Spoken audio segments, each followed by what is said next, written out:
Shankar IAS academy 19 ஆண்டுகள் பயணத்தில் 2200க்கும் மேற்பட்ட IAS IPS மற்றும் குடிமைப்பணி தேர்வாளர்கள்.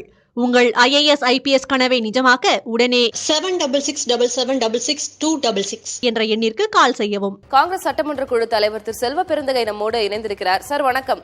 ஆளுநருடைய தேநீர் விருந்த புறக்கணிப்பதாக அறிவிப்பு வெளியிட்டிருக்கிறீர்கள், என்ன காரணம்? ஒரு காலத்தில் ஆளுநர் மாளிகைக்கு இந்த தேநீர் விருந்துகளில் கலந்து கொள்வதில் மகிழ்ச்சியோடு சென்ற காலங்கள் உண்டு.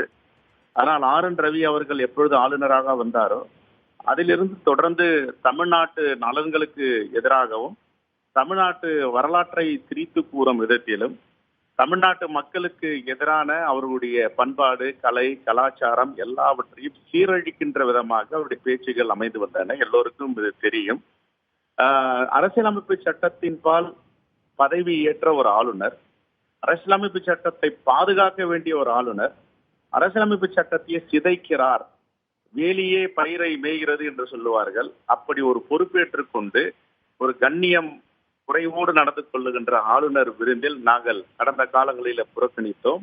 குறிப்பாக ஆளுநர் ரவி அவர்களிலிருந்து தற்போது RSSம் சங் பரிவார் அமைப்புகளும் தொடர்ந்து மகாத்மா காந்தியடிகளை தாக்குதலுக்குள்ளாக்கினார்கள், படுகொலை செய்தார்கள். அந்த தாக்குதல்கள், அந்த வன்மம் ஆளுநர் ரவி மூலமாக வழிமொழியப்படுகிறது.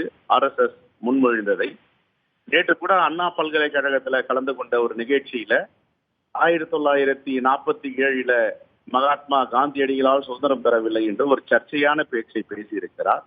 நேதாஜி சுபாஷ் சந்திர போஸ் அவர்களுக்கும் மகாத்மா காந்தியடிகளோட உறவை பற்றி அரைக்குறையாக படித்துவிட்டு செவி வழியாக வந்த செய்திகளை கேட்டுக்கொண்டு ஒரு ஆளுநர் ஒரு தவறான பதிவை செய்திருக்கிறார். இதெல்லாம் இந்த சுதந்திர போராட்ட வீரர்கள், தியாகிகளின் ஆன்மா அவரை மன்னிக்காது. அப்படிப்பட்ட ஒரு வன்மமான அரசியல் துவேஷத்தோடு அவருடைய பேச்சுக்களை பதிவு செய்து வருகிறார். இது எந்த விதத்தில் இது நியாயம் என்று தெரியவில்லை. நாங்கள் எல்லாம் குடியரசுத் தலைவருக்கு புகார் எழுப்ப இருக்கிறோம். இவர் எப்படி மகாத்மா காந்தியடிகள் இல்லாமல் இந்த சுதந்திரத்தை பற்றி, விடுதலை பற்றி பேச முடியும்?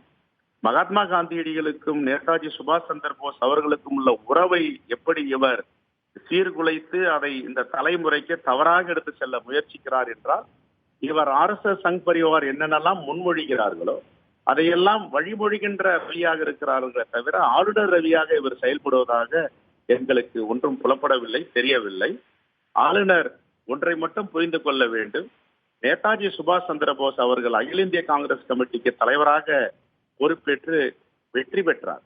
ஆனால் மகாத்மா காந்தியடிகள் விரும்பிய, நிறுத்திய பட்டாபி அவர்கள் தோல்வி அடைந்தவுடன், வெற்றி வாய்ப்பு இழந்தவுடன் தார்மீக பொறுப்பு ஏற்று எந்த விதத்திலும் மகாத்மா காந்தியடிகள் தர்ம சங்கடத்திற்கு ஆளாக்கக்கூடாது என்பது தன்னுடைய அகில இந்திய காங்கிரஸ் தலைவர் பதவியை ராஜினாமா செய்தவர் நேதாஜி சுபாஷ் சந்திர போஸ்.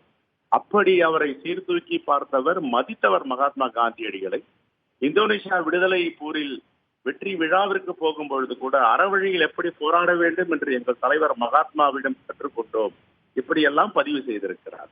ஆனால் இவர் திசை திருப்பும் வகையில மக்களுக்கு தவறான செய்திகளை, தவறான கருத்துக்களை தொடர்ந்து பதிவு செய்து வருகிறார்.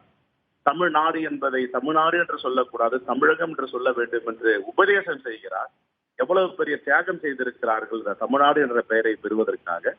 ஜவஹர்லால் நேரு, பெருந்தலைவர் காமராஜர் அவர்கள், இவர்களெல்லாம் சேர்ந்து மொழிவாரி மாநிலம் பிரித்து கொடுத்திருக்கிறார்கள். இந்த அடிச்சுவடு கூட, வரலாறு கூட தமிழ்நாட்டை பற்றி தெரியாமல் உளறி கொண்டிருக்கிறார். ஆகவே ஆளுநருடைய போக்கை தொடர்ந்து நாங்கள் வன்மையாக கண்டித்துக் கொண்டிருக்கிறோம். உங்களுடைய கருத்தை நான் இங்க பதிவு பண்ணிக்கிறேன் சார். ஆளுநருடைய பல்வேறு கருத்துகள், மக்களுக்கு அவர் சொல்லக்கூடிய விஷயங்கள், அவருடைய செயல்பாடுகள்ல பலதுக்கும் நீங்க எதிர்ப்பு தெரிவித்து இந்த தேநீர் விருந்தை புறக்கணிக்கிறீர்கள். உங்களுடைய விளக்கத்தை கொடுத்ததற்கு நன்றி. சங்கர் IAS அகாடமி 19 ஆண்டுகள் பயணத்தில் 2200க்கும் மேற்பட்ட IAS IPS மற்றும் குடிமைப்பணி தேர்வாளர்கள். உங்கள் IAS IPS கனவை நிஜமாக்க உடனே 7677666266 என்ற எண்ணிற்கு கால் செய்யவும்.